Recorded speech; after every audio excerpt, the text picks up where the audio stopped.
All right, welcome into Off the Radar here on SicEm365.com. Just taking a look at a handful of stories from around sports, and we'll start off with the NFL. It was about, a week or so ago when the new deal was reported for Aaron Rodgers and the Green Bay Packers, and there was initially the numbers that were put out, and Aaron Rodgers was then quick to be like, no, that's not the correct numbers. Well, some NFL writers did finally get a hold of that contract, and we were able to see what those numbers actually look like for Aaron Rodgers and his new deal with the Packers. He will make $42 million next season. He will make $59.5+ million in 2023, so a $17 million bump from next year to the following year. And then it will go back down to only $49.3 million in 2024. So from Tom Pelissero, that's $150.815 million over the next 3 years. The first two are fully guaranteed at signing. So the moment he signs that contract, I don't know how that works, direct deposits or whatever, but that's what $101.5 million will be all guaranteed. Yeah, the first 2 years. To come out and be like, it's bogus, and then you're getting $100 million. Yeah. He's right, though. They said it was 4. They said it was 4 years. It's 3. 3 years. Here's one of the interesting things about the contract I read earlier. If he gets pissed off and retires, which I don't think is going to happen now, but the cap hit for the Packers, if he does it at the wrong time or they get behind the 8 ball, would be, or the dead money would be $99.8 million. If he did it next year. Jeez. But that's not going to happen. It's all going to be, Okay, there's something in there. Now, you're going to have to pay a top quarterback now. It's going to be 45 or 50 million. We know that. But there's something in there where it looks bigger than it is somehow. But the guaranteed the first 2 years when he signs, there's no roster bonuses that can be taken away. Nothing next March that becomes drama. That's pretty amazing. And quite frankly, he's incredible. Now, one Super Bowl, there have been disappointments, but he is, without question, as elite as you could possibly be.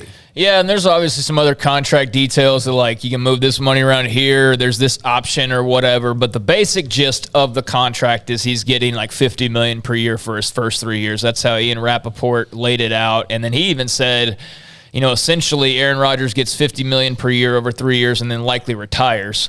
If he keeps playing, those final 2 years, years 4 and 5, will then be redone. So that's how it'll work, and that's what they've got to do, obviously, to make it fit the cap and do all of that. But I'm glad Aaron Rodgers set us straight. He's not making nearly as much money as we think he is. It's only averaging $50 million a year for the next 3 seasons. So that is now all done and official. Jack, I'm sure, is going to celebrate later tonight and definitely be happy about that. Elsewhere, been a lot of activity going on in baseball. I'm going to get to that in just a moment. But the Desean Watson, saga is kind of over in some ways because of the fact that he's not going to be facing any criminal charges. But Friday, we had that big grand jury decision where he wasn't indicted on sexual assault allegations. So now multiple teams have told Yahoo Sports that Tuesday's deposition in the quarterback civil litigation will be pivotal because Watson is expected to give it without invoking his Fifth Amendment right to refuse to testify against himself.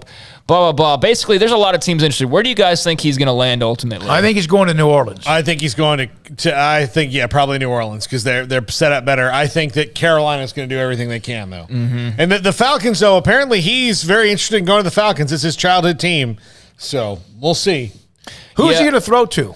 Yeah, that's the other thing. Look, Ridley's gone. If he goes to although I'll say this, if you're talking about weapons that you would have of those 3 teams, Michael Thomas coming back from injury for the Saints and really no one else. Ridley's gone to the Falcons.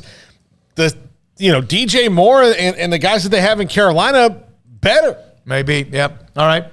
Yep, so another team that apparently got into the mix, and mainly the reason why I brought it up was just because of the fact that it's the big topic now is where is Desean Watson going to land, but apparently the Atlanta Falcons may be involved as well, so that may have been out there, but that was a new team a little bit to the fray. So you're looking at, Panthers, that would be huge for Matt Rule, obviously, but we'll see what happens there as far as Desean Watson and the next steps. But he's getting closer to possibly being able to play again. The University of Michigan has hired the first woman graduate assistant at a Power 5 football program. Mimi Bolden Morris the first woman to be a grad assistant at a Power 5. Michigan released that news on Tuesday. She finished her basketball career at Georgetown recently and will begin working with Michigan's quarterbacks beginning on June the 1st. She is a sister of Michigan senior defensive end Mike Morris. So a little bit of history made. She'll earn her master's in sports management in May and is considering the Gerald Ford School of Public Policy there at Michigan or the School of Social Work.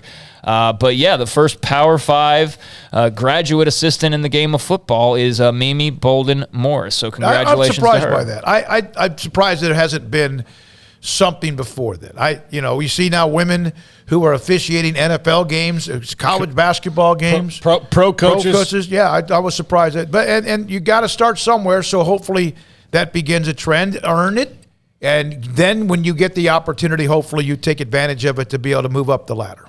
Yeah, she can be on, what was the pads that they use, like the fake, not the iPad, but who had that? Because they had the 49ers assistant, the woman that was on like all the commercials for a little while. Microsoft Surface. Yeah, that's what it was. And yeah, maybe she, if they're still doing that kind of a campaign, I think she'd be an alley-oop there, being in the college ranks. The Spurs coach is another. Yeah, go ahead. Yeah, Becky Hammond. Baseball-wise, the Braves assigned first baseman Matt Olson to an 8-year deal. Now, he was involved in the Freddie Freeman trade. Less than 24 hours after trading for Matt Olson, he in a 5-player deal that also involved the Athletics. He's now signed an 8-year deal that would keep him in the Braves franchise through 2030. And quite frankly, the biggest reaction has still been the disbelief of Atlanta Braves fans over the fact that Freddie Freeman's gone. Yeah. I mean, that's more of the story than the fact that the guy they just landed has signed a new deal. Why is he not? Why are they not keeping him? I guess it's too rich for their blood, but they're giving Matt Olson a bunch of money. Yeah, and I will feel bad for the people of Atlanta until the point that Freddie Freeman might sign with the Red Sox, and then be like, yeah, you're a loss. Yeah.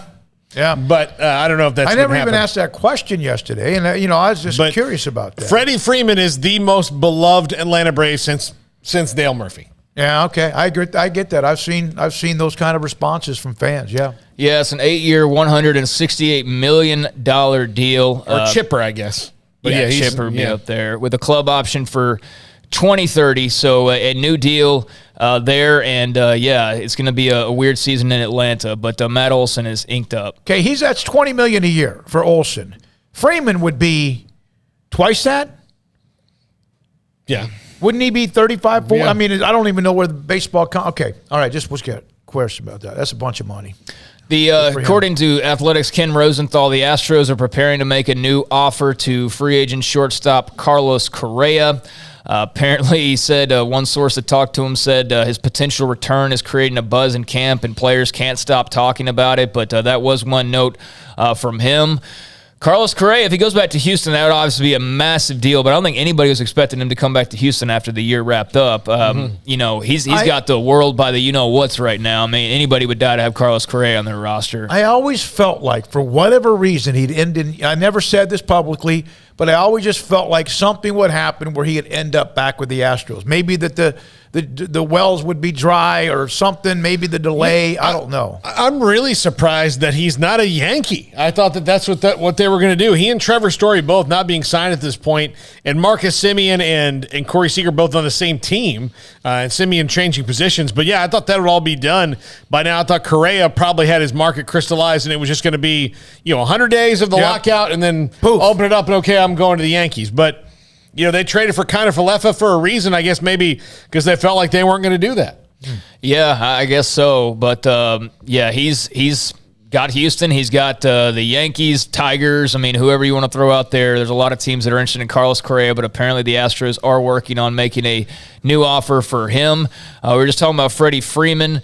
John Heyman reporting the Red Sox are now involved in trying to get into play for Freddie Freeman as well, and they're obviously not going to be alone in that. And to really shake up the free agent market, though, apparently the Rays are also interested in Freeman, and like we've been saying, there's going to be a bunch of teams. But the Red Sox just blew up in free agency, signing Jake Diekman to a 2-year, $8 million deal. Former Rangers great, Jake Diekman. But no, I mean, that was just one minor signing that occurred, and it's been kind of quiet. I think it's a lot of just now waiting and really waiting to see where the big fish are going to land at this point. Yeah, and there's a lot of them still out there. So there are. I'm very curious to see what happens. It's a great time. I was kind of hoping we'd get NFL free agency and Major League Baseball free agency signings and actual things at the same time. That calendar has not exactly overlapped because for every Randy Gregory news, Matt Olson, but it's not Freddie Freeman, so well, it's about to pop Yeah. because it has to because the season's about to start within a month. Yeah. No, it's about to pop very, very soon. So still a bunch of big fish out there. Carlos Correa, Freddie Freeman amongst a couple of them. And there are many out there right now. So elsewhere, the Golden State Warriors and Washington Wizards have announced they're going to play 2 preseason games next season in Japan. The NBA and Rakuten announced on Monday they'll be held September 30th and October 2nd at Saitama Super Arena, which is a very famous wrestling arena as well. First games that will be played overseas by the NBA since the COVID-19 pandemic started. And you know what? Based on the timing, they may get these canceled because we're rebirth based on what's happening in China right now. But it's cool to see them stretching their boundaries, and just a minor little note there. And speaking of the virus, and I'm not going to make that a regular in this segment, but under the current rules in New York City, unvaccinated Yankees and Mets players cannot play home games. And we've seen this kind of come up with Kyrie Irving and the Brooklyn Nets, and they've had their issues with that, where Kyrie can play home games and whatnot. So I don't know what you do about that. If you just get everybody vaccinated, you don't have to worry about that if you're the Yankees and Mets, or what you do city-wise to maybe curb that. But as of right now, they would not be allowed to play home games if you are unvaccinated for the Yankees or the Mets. Okay, you can mess with the Brooklyn Nets. You can't screw with the Mets and Yankees, right? Well, and like Eric Adams, the new mayor, is going to have, he's got a little window here to change this. But you know what I mean, though? Yeah, Is there a power shift? So, I know the Knicks now. If it was the Knicks. Yeah. I have a theory about this. I mentioned this to you earlier. So Kyrie Irving is the flashpoint of this. He's the guy who... He's the poster child. He's the poster child. He's the one who everybody's looking at. But what this... law about vaccinations allowed New York City to do was fire thousands of workers in the city. Now, I would think that of those thousands of workers, I think there's like 2,500, some 1,500, 2,500, whatever it is. Let's just take 1,500. So say 1,000 of them were just good workers that did not want to get vaccinated, but 500 were totally worthless, ingrate turds that you're happy to get rid of and off the payroll. Because in New York City, look, if you're a teacher in New York City and you do something inappropriate, you get paid for about 5 years while you appeal your case and you just go sit in a room. The bureaucracy there is terrible. So to have a sweeping ability to be able to wipe out, bad employees for a city like New York is a big deal. Now they've gotten themselves to a point where, okay, well, we'd like to hire back these 1,000, but these 500 jamokes that we got rid of, we can't bring them back too. So they're in a pickle. You're going to have 500 lawsuits. Yeah, and Eric Adams has repealed some of the COVID legislature or whatever, as far as like restaurants and gyms and things like that. But this is more with De Blasio and what he did at the end of last year. So it's the Kyrie rule. It's what's preventing him from being able to play home games as well. And a spokesperson told one of the New York papers that the mandate could change, but that it wouldn't be because of individual exceptions. Those would not be made, saying, quote, "We have to worry about the health of almost 9 million people. No one is trying to hurt Kyrie Irving or a Yankees player." So that's just something to It monitor. is nuts that he can walk in unmasked as a fan or watching the game, but he can't play. But that's another story. Well, now the Yankees and Mets are involved, so I'm sure we're gonna, I know the Mets aren't trying to waste any time with their season. You talk about political votes. Yeah. You screw with the Knicks, the Mets, the Yankees, Knicks, or Yankees, Mets, Knicks, and Nets. That's probably the protocol. Rangers are in that mix too. Yeah, and just one final thing here. We talked about Randy Gregory a little bit. I know we're going to talk a lot more about that, but the Cowboys did re-sign Malik Hooker to a 2-year contract, and former Cowboy Malik Collins headed to the Houston Texans. So he signed a 2-year deal with them. Those are just a couple of moves from the local team, so to speak. And then Miles Jack getting cut. That obviously noteworthy, especially with what Jacksonville did yesterday. You almost feel like they kind of emptied the pockets and now they're going to, suffer some roster attrition as a result of all the action that they did on Monday. But those are a few things that are off the radar. All right, Craig, by the way, it's Craig's birthday. Armstrong, will you throw up the picture of the cookie cake again? I was going to do this in burnt orange, but I didn't think Craig would eat it. So it is in his Oklahoma colors of happy birthday, Craig. You just shove it down your throat. That's what he done. By the way, on Sikkim365.com in the premium section, I put up a note about Craig's birthday just to embarrass him. And one of the responses was, "Happy birthday, Bubba." That's great. It actually just reminded me, I forgot the biggest story that I wanted to talk about, but that's all right. Go ahead. No, go ahead. Rest in peace to Scott Hall. Pro wrestler. Razor Ramon or whatever? Yeah, he's Razor Ramon as well. But, Scott Hall passed away yesterday, taken off of support. He had multiple heart attacks over the past week or so. Just had a lot of health issues. He was a guy who could have been so much greater than he was, and he was pretty damn great. But the only thing that prevented him from being a world champion and being in the same names as like the Hulk Hogan's and the guys like that was the fact that he had really bad substance abuse issues, like terribly, terribly bad, to the point I'm surprised he even made it to where he made it, honestly, and he didn't pass away like 20 years ago. It was that bad. Alcohol in particular. He fought through that. Diamond Dallas Page was able to kind of rehab him and get him straight, and he had some bumps along the way, I think, after that, as a lot of addicts will, but he seemed to have been doing really well for himself. He was a huge star during his heyday, not only as Razor Ramon in the WWF, but then the NWO. He was a huge launching point of that and how big wrestling got in the late 90s, and he was great. He was fantastic in every way, other than the demons that probably cost him some more accolades in his career, but rest in peace to the bad guy. Scott Hall, you were fantastic. You're a legend, and sleep well. You one time told me you thought he was a good-looking man.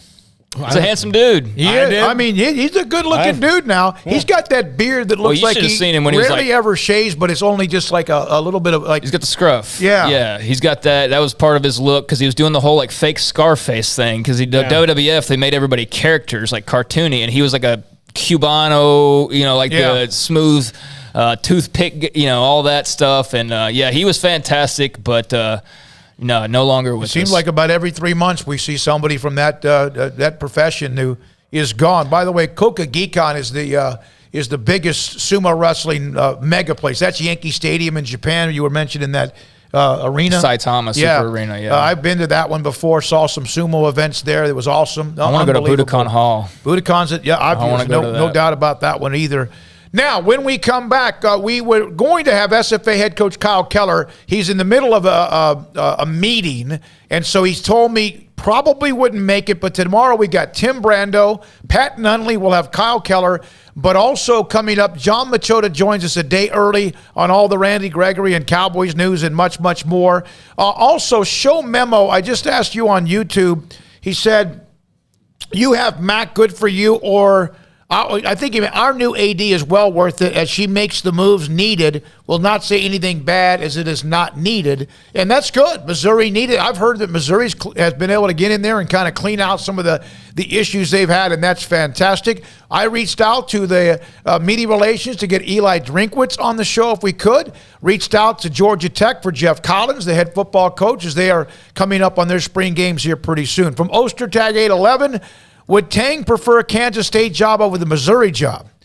I would think if you're up for either one of them, I would think Missouri, with all due respect, both are good basketball jobs. But Missouri is to me, that's a better job. Mizzou used to be K-State's or Kansas's biggest rival, and now they're not because they changed conferences. So if I didn't have to recruit against Kansas, I mean, you still have to do it against Kentucky, but yeah, I mean. Either one, Big 12, SEC, but and I did talk to a friend of mine today who's in the coaching profession, and he said that there's no question Kansas State would love to have Brad Underwood. I asked him, I said, are you going to leave Illinois? And he said, no way.